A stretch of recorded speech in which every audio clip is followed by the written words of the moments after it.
ദീപികാരൻ ഈശോയിൽ ഏറ്റവും സ്നേഹമുള്ളവരെ, ജൂബിലി വർഷത്തെ ക്രിസ്മസ് ചിന്തകൾ ദീപികാരൻ അഗ്നിയിലൂടെ നമ്മൾ ക്രിസ്മസിനൊരുക്കമായി നാളെ മുതൽ രാവിലെ എന്നും 5:30 1 മിനിറ്റ് ദീർഘമുള്ള സൽചിന്തകൾ കോർത്തിണക്കി തിരുവചനത്തിൽ അധിഷ്ഠിതമായ സന്ദേശം നൽകുകയാണ്.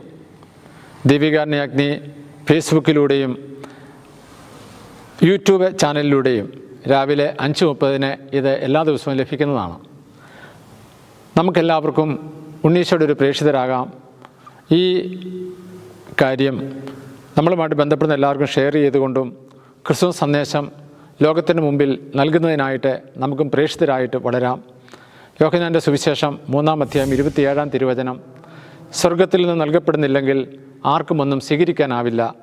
അതുകൊണ്ട് 25 ദിവസവും നമുക്ക് വേണ്ടിയത് സ്വർഗത്തിൽ നിന്നും നൽകുന്നതിനായിട്ടും ആ നൽകുന്നത് നമുക്ക് സ്വന്തമാക്കുന്നതിനായിട്ടും ശ്രദ്ധിക്കാം.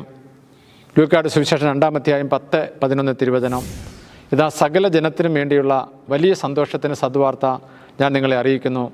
ദാവീദിൻ്റെ പട്ടണത്തിൽ നിങ്ങൾക്കായി ഒരു രക്ഷകൻ കർത്താവായ ക്രിസ്തു ഇന്ന് ജനിച്ചിരിക്കുന്നു.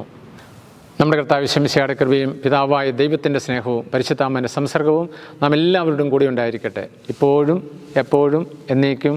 ആമേൻ.